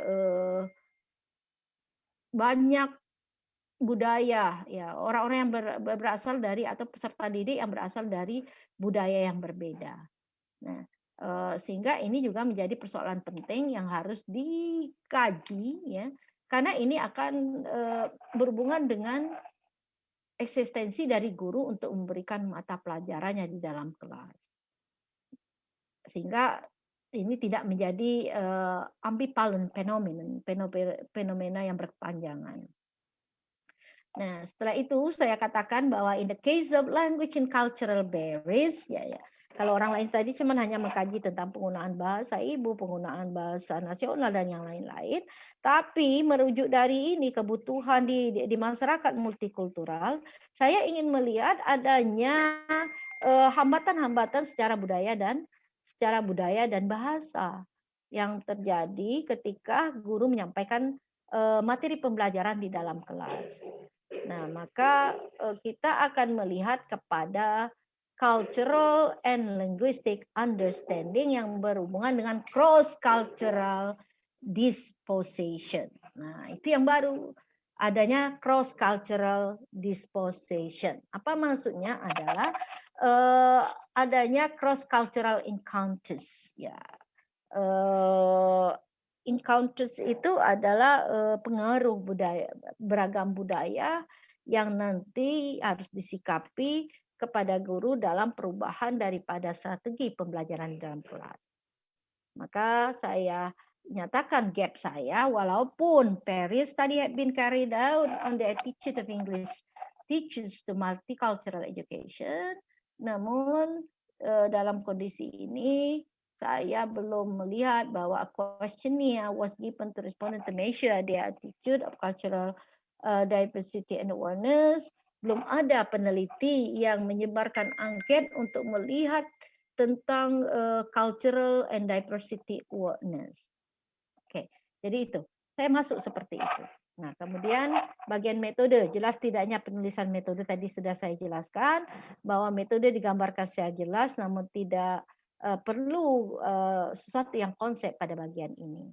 Dan saya kira pada bagian metode tidak seperti kita satu begini, dua begini, tidak seperti melis cara membuat makanan, tetapi harus dalam bentuk interpretasi atau paragraf. Itu yang bagus pada sebuah artikel. Kemudian hasil dan pembahasan. Nah, hasil tadi sudah saya jelaskan bahwa hasil tergantung penelitiannya apakah kuantitatif atau kualitatif. Jika dia kuantitatif tentu dengan tabel, graf atau bentuk diagram itu mutlak ada. Tetapi kalau dia kualitatif boleh saja interpretasi berdasarkan daripada indikator, ya, daripada indikator apakah observasi, wawancara atau dokumen analisis isi suatu dokumen. Nah, tentu ini boleh juga dalam masih bisa kita masukkan dalam kesimpulannya dalam satu tabel. Nanti baru kita jelaskan dalam interpretasi yang menggabungkan antara apa yang sudah dilakukan pada pengamatan, ditriangulasikan dengan wawancara atau analisis dokumen. Dan penulisan bagian hasil dan pembahasan ada yang disatukan, ada yang terpisah, itu biasa. Namun ada beberapa hal yang perlu disikapi dalam kondisi ini, bahwa ketika menulis juga kita harus menampilkan sesuatu gambar itu memiliki resolusi tinggi. Jangan yang blur, jangan yang hitam putih. Ya seperti misalnya kalau orang-orang sains itu kan gambarnya kan harus jelas karena makna dari warna ini kan memiliki makna ini secara hasil penelitian. Misalnya kalau orang-orang sosial juga begitu. Kalau hasilnya dalam bentuk diagram batang, maka juga dia harus harus berwarna juga kan, ini kan bisa biru, bisa hijau atau apa ya daripada dia hitam putih. Dan kita ingatkan jangan sampai pernah ada ya SPSS, pengelolaan data SPSS seperti ini, ada score total metode outbound training, kemudian ada populasi palit, missing berapa, mean-nya berapa, median, tidak perlu ini. Cukup kesimpulan daripada pengelolaan ini saja. Dan jangan pernah memasukkan di artikel itu adalah conceptual framework atau research framework. Ya, desain penelitian. Nah, ini ada juga ini beberapa artikel yang masuk ke kita, ternyata di sana ada desain penelitian atau research framework-nya. Kemudian gambar, grafik, tabel harus jelas terbaca, lugas dan ilustratif, tidak blur seperti ini. Ini kan blur ini. Ya, enggak tahu apa maksudnya, apa yang di dalam ini yang ditulis oleh penulis. Nah, kalau ini tolong resolusinya juga dijaga. Oke, untuk gambar-gambar ini juga ini hitam putih ini, karena biasanya ini kan berwarna ini kalau di dalam pengolahan RAS model maupun dengan SPSS. Dan juga ini tabel kenapa hasil belajar tuntas tidak tuntas seperti ini kan ini biasanya di lampiran penelitian adanya, tidak perlu harus ada di artikel, tetapi yang harus dijelaskan berapa persen yang tuntas, berapa yang tidak tuntas, mengapa dia tidak tuntas, itu yang perlu kita jelaskan. Nah, ini yang bagus, kan jelas itu warnanya ada, ya sehingga ini memiliki makna ketika oh ini air kalau biru ini dan orang tahu ini. Kemudian kandungan HCl ini juga setiap panahnya itu juga memiliki warna. Kemudian termasuk material yang digunakan. Oke. Dan ini tadi yang kata saya tadi, biasanya dalam pengolahan data yang dari RAS atau SPSS dan yang lain itu biasanya berwarna. Jadi coba diberikan seperti ini yang jelas, sehingga jelas terbaca, lugas, kemudian ilustratif dan lengkap. Tidak menampilkan tabel perhitungan SPSS atau tools yang lain. Nah, ini seperti ini kan, dari SEM. Ya diambil dari SEM, penghitungan. Ini yang dibutuhkan adalah cuman kesimpulan dan interpretasi saja. Ya, ini juga tidak bagus karena ini adalah uji regresi linear berganda itu adanya di SPSS. Ya, yang perlu ditampilkan adalah hasil R-square-nya ini, korelasi Pearson-nya ini berapa, 0,14, ya 0,14 apa maksudnya, atau korelasinya berapa, 0,642, itu apa maksudnya, itu yang paling perlu. Dan tidak menampilkan gambar foto kegiatan penelitian. Nah, itu apa? Kita bukan pengabdian kepada masyarakat, dan ini bukan juga hasil untuk tujuan laporan tesis, skripsi maupun laporan penelitian. Jadi jangan walaupun ya ini kan kami ingin membuktikan bahwa kami sudah melakukan penelitian, tidak perlu di bagian artikel. Kemudian tidak menampilkan perhitungan, ya perhitungan angka-angka, terutama yang SPSS. Ini adalah di laporan tesisnya yang diperlukan cukup menggambarkan tentang hasil akhir. Nah, di bagian pembahasan sekarang. Nah, bagaimana pula dengan bagian pembahasan? Jadi bagian pembahasan merupakan tempat penulis mengemukakan pendapat dan argumentasi bebas, tapi singkat dan logis. Yang kata saya tadi, dari hasil penelitian ini apa, kemudian kita sandingkan hasil penelitian ini, secara umum ini hasil penelitian membuktikan bahwa masyarakat Indonesia, misalnya masyarakat Indonesia cenderung untuk mengkonsumsi makanan-makanan yang mengandung minyak. Nah, kita sandingkan dari penelitian orang terdahulu apa yang sama, ternyata yang menyebabkan itu adalah orang yang makanan mengandung minyak ini karena enak, karena ini kata pendapat yang lain. Mungkin seperti itu ya kalau bisa saya contohkan. Nah, atau yang topik-topik yang lain. Tapi tentunya di dalamnya harus menghubungkan hasil penelitian kita dan penelitian sebelumnya, menunjukkan persamaan dan membahas perbedaannya. Dibahas perbedaannya. Jangan hanya menunjukkan perbedaan, kemudian tidak kita bahas lagi apa sih yang dimaksud dengan perbedaan ini. Kemudian menjelaskan arti temuan untuk memperluas cakrawala ilmu dan keilmuan yang ada di bidang kita. Membandingkan hasil penelitian dengan model atau teori yang sudah ada. Jangan pernah berspekulasi, menurut persepsi saya begini atau yang lain-lain. Nah, ini yang jangan terjadi. Nah, maka di bagian pembahasan ini yang harus ada itu what or how, deskripsi finding ditemukan, bukan menceritakan setiap angka di gambar atau tabel. Kemudian why, kajian saintifik dari finding dari temuan tersebut, keterkaitannya dengan konsep teori yang sudah ada dan aspek-aspek saintifik lainnya di bidang ilmu.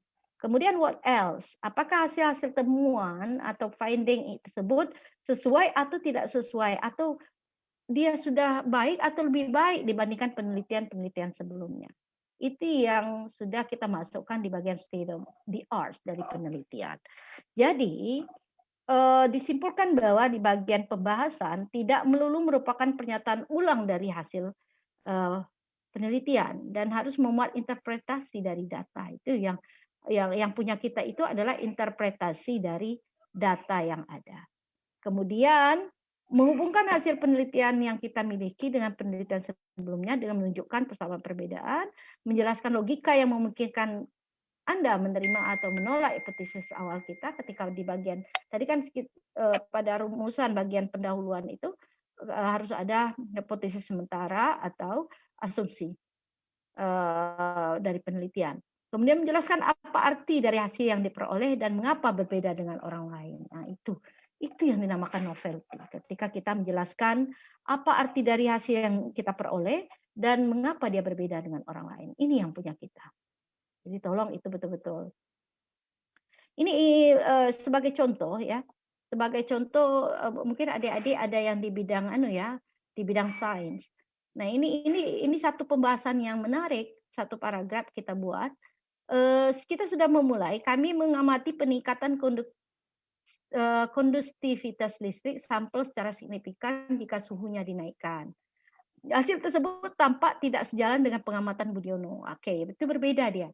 Di mana konduktivitas sampel kata Budiono hampir tidak berpengaruh oleh suhu. Namun kita berpengaruh. Perbedaan tersebut mungkin muncul. Nah, ini yang kita diskusikan. Kenapa dia berbeda? Akibat perbedaan kemurnian sampel yang kami hasilkan dan yang dibuat Budiono. Karena ada kemurniannya. Ada tingkat kemurnian levelnya. Kemudian precursor yang digunakan dalam pekerjaan ini memiliki level kemurnian yang sangat tinggi dan proses pembuatan sampel serta pengukuran dilakukan dalam ruang ultra clean. Ini yang membuat dia berbeda. Sehingga diyakini tidak ada bahan pengotor yang masuk dalam sampel kami. Ya, saking murninya seperti ini. Dugaan ini didukung dengan pengamatan. Ada lagi penelitian yang mendukung daripada perbedaan yang muncul ini, bahwa kandungan elemen-elemen dalam sampel menggunakan indus couple plasma, di mana kandungan elemen asing berada di bawah ambang deteksi ICP. Budiono dan kawan-kawan membuat sampel dari precursor dengan kemurnian lebih rendah dan proses pembuatan dan pengukuran tidak dilakukan dalam clean room. Nah, itu yang berbeda. Walaupun tidak ada laporan analisis elemental dan ada kekhawatiran unsur pengotoran ikut termasuk dalam sampel yang berefek tidak berubahnya konduktivitas listrik sampel terhadap suhu. Lebih lanjut, hasil yang kami peroleh juga bersesuaian dengan teori yang dikembangkan oleh Darsono. Itu yang sama, di mana konduktivitas sampel murni bertambah dengan naiknya suhu. Walaupun secara tidak langsung hasil yang diamati bersesuaian dengan pengamatan Karyadi dan kawan-kawan pada sampel XS murni yang dibuat dengan metode sputtering, di mana konduktivitas listrik meningkat cukup berarti terhadap suhu. Jadi harus kita diskusikan jika dia berbeda kenapa, jika sama di mana letak kesamaannya.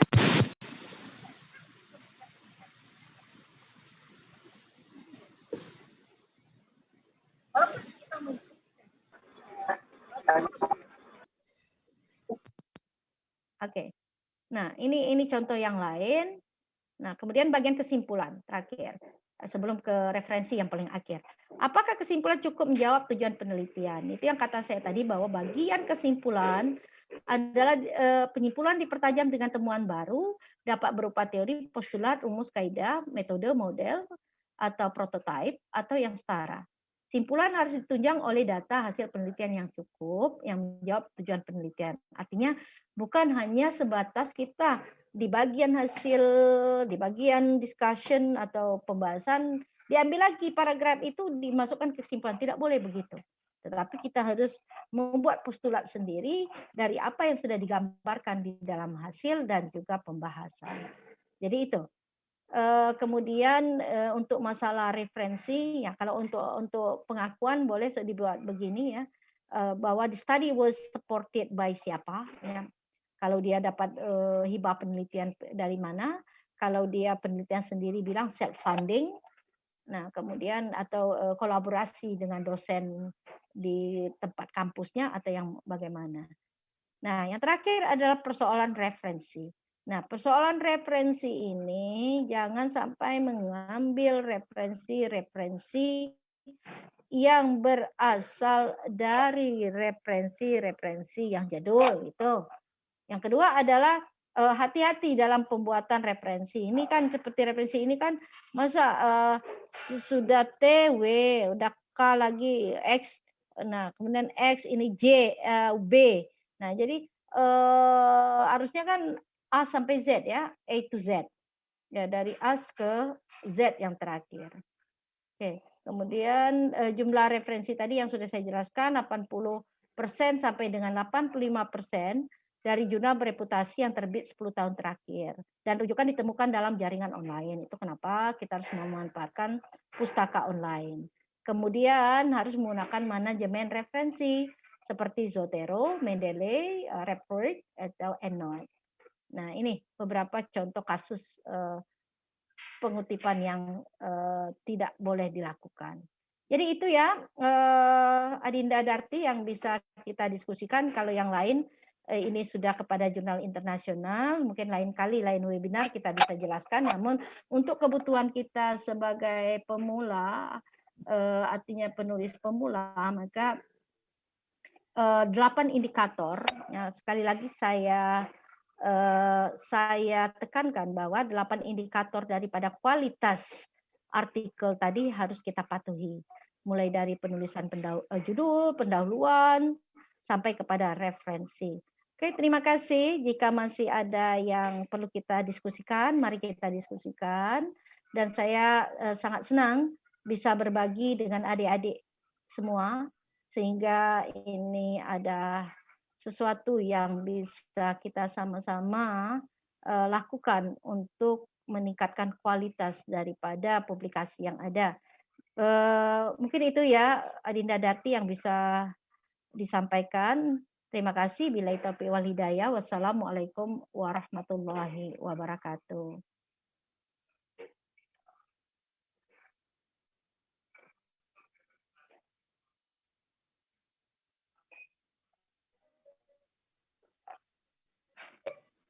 Ya, silakan Darti.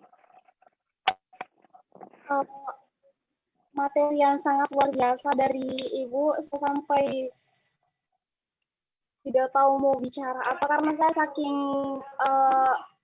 di luar ekspektasi kalau materinya sampai sedetail ini Bu, karena kalau di perkuliahan saya kita tidak mendapatkan materi yang sedetail ini, jadi saya sangat merasa terbantu sekali dengan diskusi pada hari ini.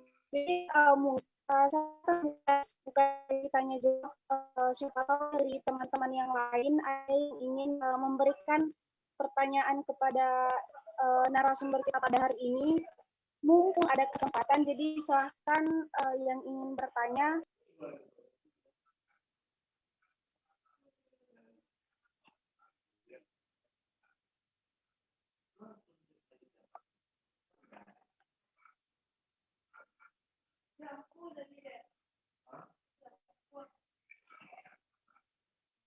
Oh ya, ini sudah ada satu chat dari Tommy Apra. Mungkin ini dulu saya jawab ya, dari Adinda.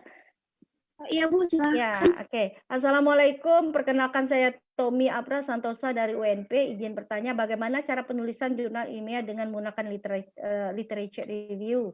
Dan apakah ada hal yang harus diperhatikan? Ya, jadi begini. Untuk penulisan artikel memang ada dua jenis daripada artikel. Satu adalah artikel based research. atau based research article atau article based research. Yang dimaksud dengan article based research itu yang saya jelaskan tadi, bahwa artikel yang kita tulis itu bersumber daripada hasil-hasil penelitian. Apakah penelitian lapangan yang kita lakukan dalam bentuk kuantitatif maupun kualitatif atau mixed methods. Nah, ketika dia kualitatif tentu ini berbeda untuk alat instrumennya, kemudian juga termasuk kuantitatif.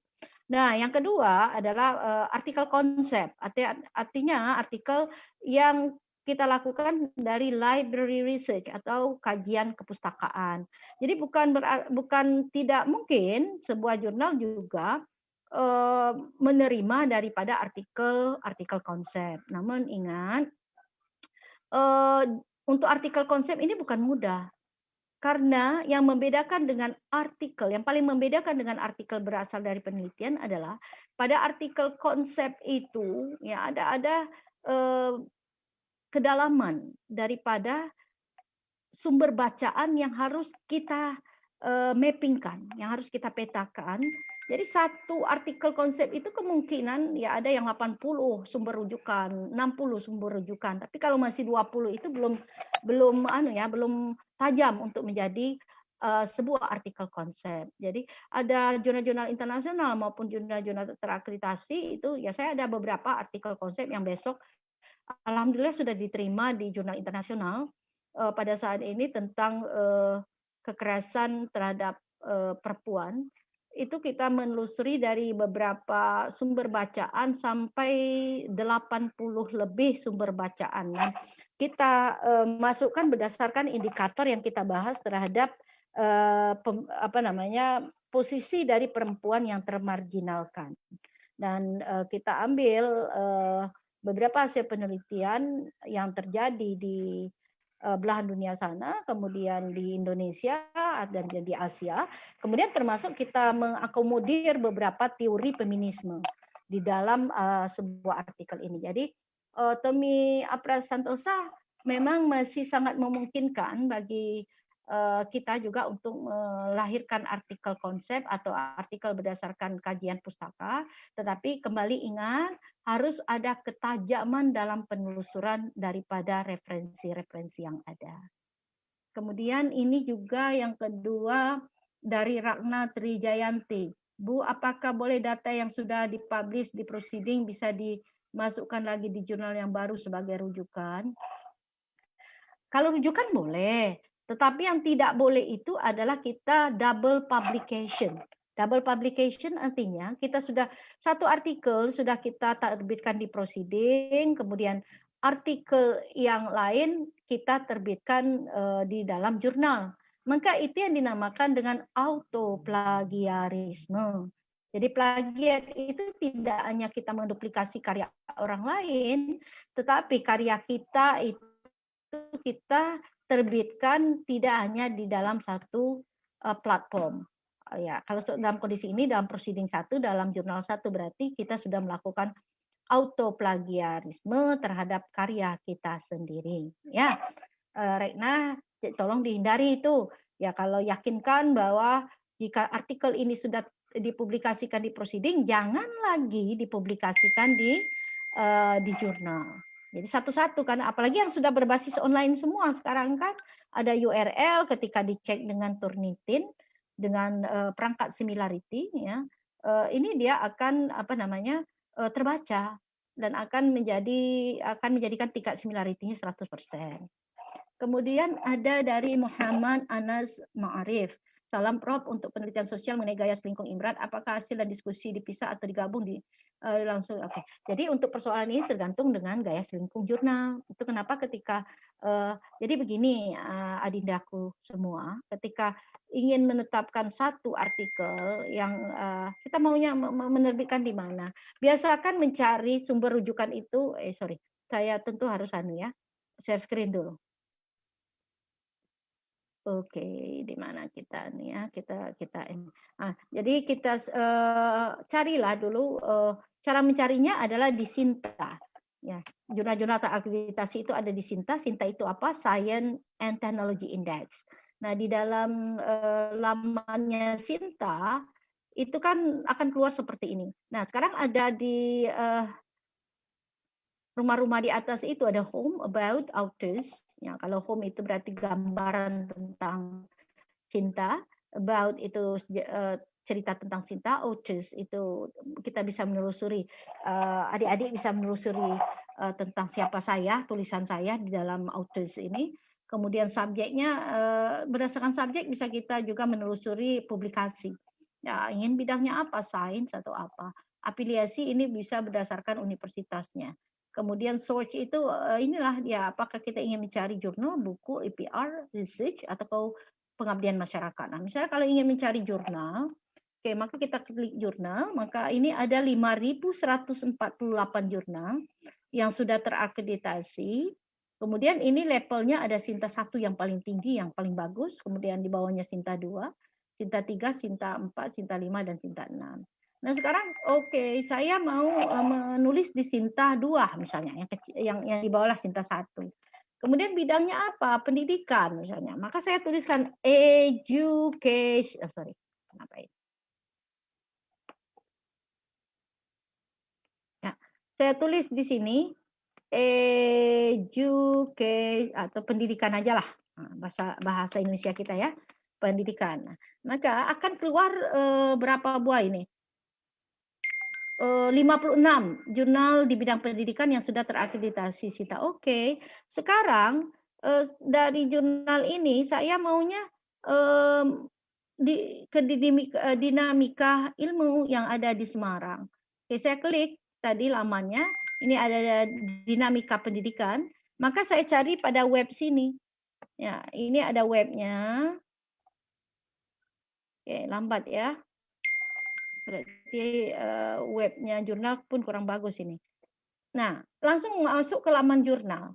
Nah, yang paling pertama yang harus dibaca ketika ketemu dengan laman jurnal, maka kita harus mencari author guidelines. Nah, ini dia.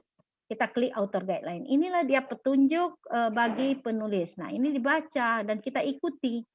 Ya, apa bentuk guideline yang harus diikuti. Yang kedua yang harus kita ambil itu template-nya. Jadi draft artikel yang sudah kita hasilkan nanti kita bisa masukkan di dalam template ini. Kita download ya. Setelah kita download nanti baru kita masukkan. Oh, judulnya berapa. Jadi ikuti betul-betul apa yang perlu di dalam template ini ya. Kan mudah, tinggal memasukkan saja ke dalamnya. Jadi itu ya untuk jawaban kepada adik-adikku semua. Masih ada Dinda Darti? Mungkin dari teman-teman masih ada yang ingin ditanyakan atau mungkin sudah sangat jelas.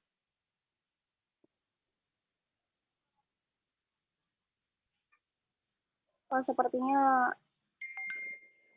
saya ingatkan kepada untuk peserta sesi ini. Ini ada pertanyaan kali, Bu. Iya, iya.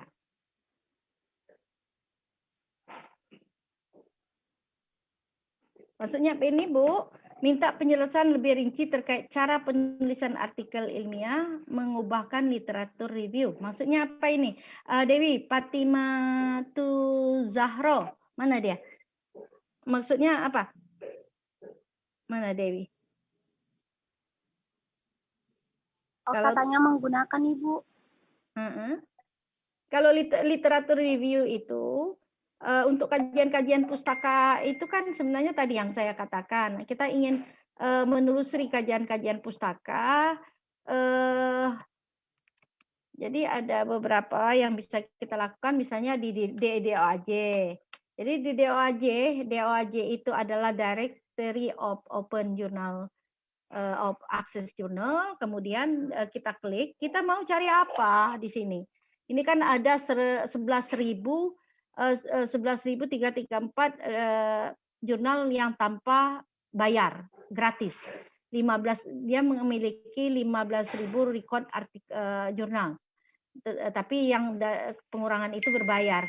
Kemudian yang artikel yang sudah ada di dalam ini sampai berapa ini 5 miliaran ya.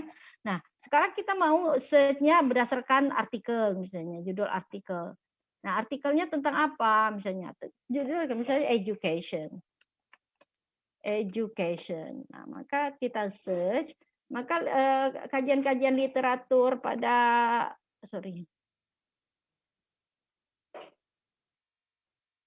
kajian-kajian bukan Olpil ini ya. Kita ingin melihat title-nya. Oke, kita lihat yang mana yang berhubungan dengan education. Kenapa dia nih? Sebentar. Ya. Jadi tinggal kita lacak di sini saja, maunya tentang jurnal, misalnya jurnalnya tentang education atau jurnalnya tentang apa misalnya. Kita ingin melihat dari title-nya. Communication misalnya.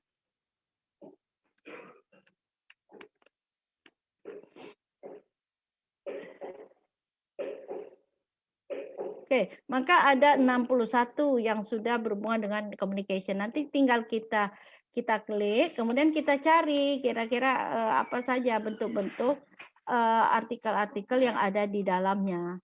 Nah, ini kita ambil di sini nanti artikelnya. Oke, misalnya intercultural communication by Joanna. Nah, bisa read online atau ingin apa? Ingin di-download juga bisa dalam bentuk PDF-nya. Nanti tinggal kepiawaian kita tentu kalau ingin berbicara bagaimana mengutipnya, itu kan tentu lebih detail lagi. Tidak bisa kalau sekarang kita ada yang dinamakan dengan paraphrasing, ada yang dinamakan dengan direct quotation, kutipan langsung. Ya, ada yang summarizing. Itu tentu kita perlu latihan secara detail jika sudah ada manuskrip, ya. Dewi Patimatu Zohra. Ya, silakan. Kalau masih ada yang lain. Bagaimana yang bertanya sudah jelas, kalau misalnya memang belum jelas, bisa diaktifkan audionya dan langsung komunikasi dengan narasumber kita. Saya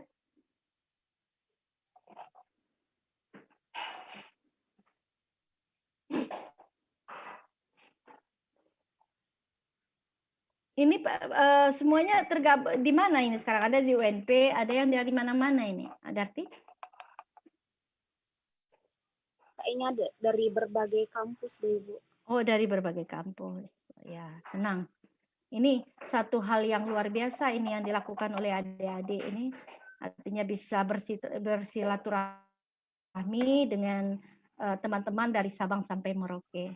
Ada yang dari Mojokerto, Jawa Timur. Oke, mantap. Jadi kan coba tidak hanya di Goa, di Sumatera Barat, kemudian di Jawa Timur juga coba dilakukan hal-hal yang seperti ini, kan kakak-kakaknya juga banyak yang bisa membantu. Ya, apa yang ingin dibutuhkan oleh adik-adiknya dalam segi pemberian materi. Ada yang pakar tentang media pembelajaran, ada yang pakar bahasa, ada yang pakar pendidikan. Yang ini kan bisa kita manfaatkan ini untuk saling berkomunikasi. Ini yang Askanur mana ini? Askanur? Ya, Bu. Ya, saya cuman baru kenalnya di WA. Iya, ya. Yang host sekarang, Bu. Gimana? Coba hidupkan kameranya.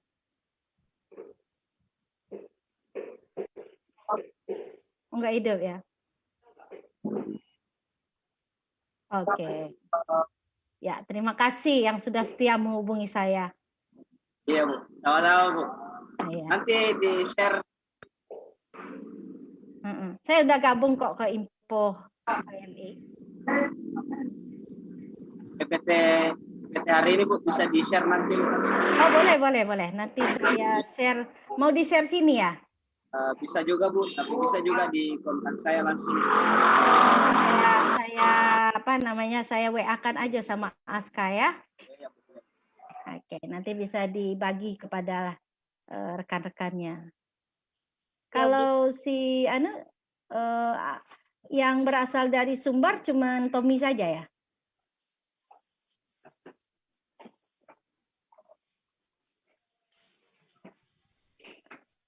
Tommy Aprasantoso. Ya, Tommy? Ya, Bu. Mana kameranya? Ya, kita mungkin sering ketemu juga ini.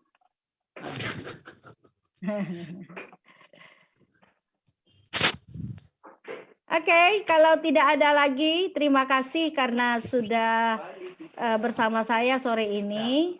Dan saya kira saya sangat bahagia, ya. Saya sangat bahagia bisa menyapa adik-adik semua. Ya, semoga tetap istiqomah ya untuk selalu aktif dalam kegiatan organisasi dan juga menjalankan kegiatan-kegiatan akademik. Ya, oke, baik. Itu saja yang bisa kita diskusikan sore hari ini. Dan juga saya minta maaf jika masih ada yang kurang dalam penyampaian saya. Billahi taufiq wal hidayah. Wassalamualaikum warahmatullahi wabarakatuh.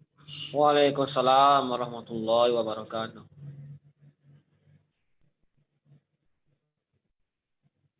Terima kasih, Bu, atas materinya, Bu.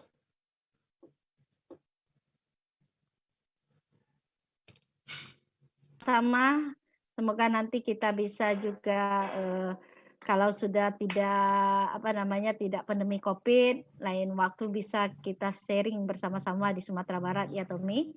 Ya, Bu. Amin ya rabbal alamin.